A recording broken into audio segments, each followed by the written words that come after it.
As with all of these videos, I just want to start off by saying thank you to Bungie for the opportunity to get flown out to play a bunch of the Edge of Fate, and I do want to point out that this is all in pre-launch state, so some stuff is subject to change, including one of the exotics in this video that I think is way overtuned and will likely be nerfed before launch, but we're going to go ahead and talk about what we played with anyways. If you enjoy this and you're excited for Edge of Fate, make sure to subscribe. I want to start off by jumping right into the armor exotics because they're all three pretty freaking good, and the Titan exotic is unbelievable. So this is going to be the Melas Panoplia, and this is the Thor's Hammer exotic that we have all been begging for a couple of years now. So it has the perk Forge Master. Collecting a fire sprite or a rapid solar final blows makes you a Forge Master, allowing you to recall your throwing hammer.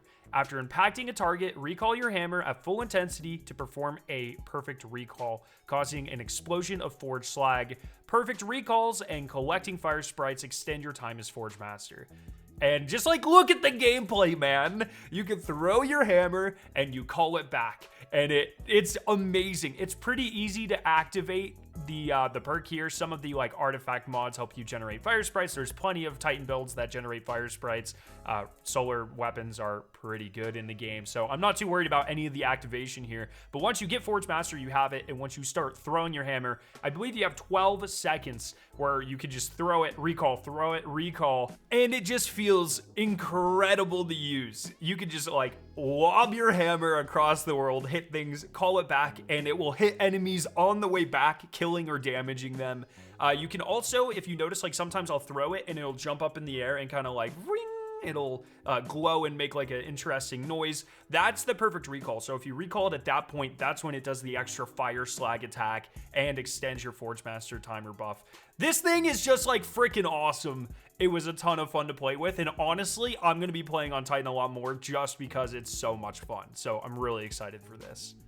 Next, we could talk about the Hunter chestplate, the Moirai. This has the Web Catcher perk. Threaded spikes can bounce to tangles, detonating them and returning immediately. Tangles detonated by Threaded Spike are rewoven and retrieved by it. Catches without a tangle refund extra melee energy. Essentially, what this means is your tangles that you make are now extra targets for your Threaded Spike. It will destroy them, and when the Threaded Spike comes back to you, you will then be holding a tangle as well, which you know you can throw or you can grapple to or whatever. But it's essentially just a way to have like insane chaos with a bunch of strand explosion abilities and stuff. It's pretty fun. I also heard that this works with Maelstrom, where if you hit the tangle with your Threaded Spike, it will make it a Maelstrom, so like the Beyblade spinny top, and then the one that you catch and then throw will also become a Maelstrom. I did not get footage of this because honestly, I did not think about it, and it wasn't until after when we were all chatting that Mactix was like, oh yeah, I was doing this. But that's awesome, and definitely going to be a very fun strand exotic for Hunter. Now we're going to move on to the Warlock exotic. These are the Eunoia? I think that's how you're supposed to say it. I'm not really sure. These buff your Hellions with the perk Consol's Pitch. Hellion projectiles deal increased damage the further they travel, eventually fracturing into scorching shrapnel. These felt really good to use. I'm a big Hellion fan, as you guys know if you watch any of my streams. Hellions also are pretty underrated because of their scorch and ignition damage that they can do, and I wouldn't be very surprised if these have a lot of utility in higher end content if you already have like a Warlock on your team and you need the other Warlocks to find a way to get damage. Ignitions and scorch damage and that sort of thing are a great way to do that. For example, just check out the Spire of the Watcher speedrun that we all had to do for the Movie of the Week emblem a couple weeks ago. So I think these are going to be very fun. They were really good just to run around with. I'm a big Hellion fan, and I can't wait to see what people do with them. Now, there are also 2 weapon exotics. Technically, there's 3, but we all already know about the New Land Beyond, so I'm not going to spend too much time discussing that. But there are 2 additional exotics that come in this expansion that are not the raid exotic. So the first one is going to be the 3rd iteration. This thing was just completely broken when we played with it. I'm quite certain Bungie's going to nerf it before launch, but it is essentially the Predator scout rifle, like from the Predator movies. So it has an intrinsic trait, triplanar mass driver, fires a spread of void energy projectiles, aiming down the sight narrows the spread. So essentially it's like a kind of a shotgun scout rifle at base, but then you also have the next perk, called amalgamation rounds. Aiming down sights for a short period of time without firing compresses the spread into a single high-density projectile. Damaging the target with the shot marks them. In addition to that, once a target is marked, this weapon does additional damage to it, and defeating a marked target or landing a precision final blow with an amalgamation round grants invisibility and true sight. So essentially, if you're just like firing it from the hip or firing it right after ADSing, it's more like a shotgun. If you wait a second, it's a sniper rifle. And when you kill things with the sniper rifle, you go invisible and can see enemies through walls.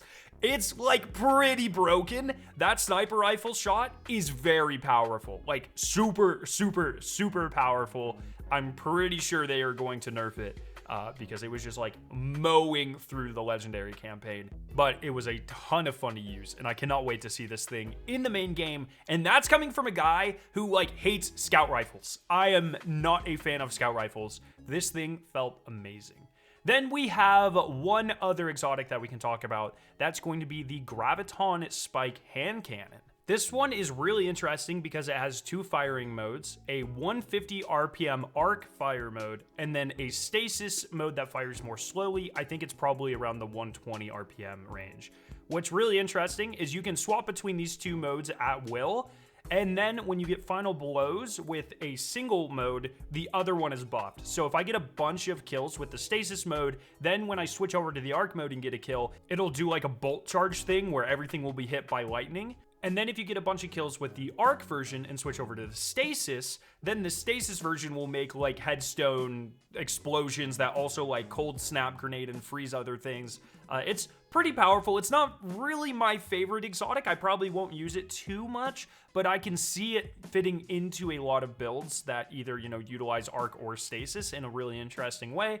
And I think it might be all right in Crucible too, just based off of all the perks, but I didn't get to use it in Crucible, so I'm not really sure. It's also worth noting that this is a craftable exotic. So there's a couple of perks you can get in that second exotic perk slot. You can get Rapid Hit, you can get Subsistence, you can get a new perk called Transcendent Zen Refit. Final blows grant bonus stats based on the weapon's damage type alignment.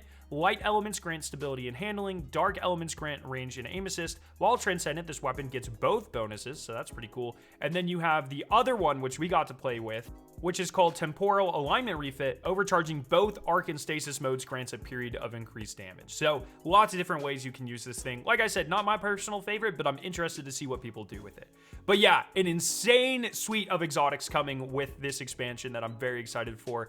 I really just want to go turn it into Thor and use my throwing hammer more. So I'm going to go watch that footage a couple more times. So let me know your favorite exotic down below. If you want to see my other videos on the Edge of Fate, including ones going over the insane changes to the armor and weapon system with brand new armor stats, set bonuses, all sorts of crazy stuff, you can click that video on screen. But that's all for this video, and have a great day. See ya.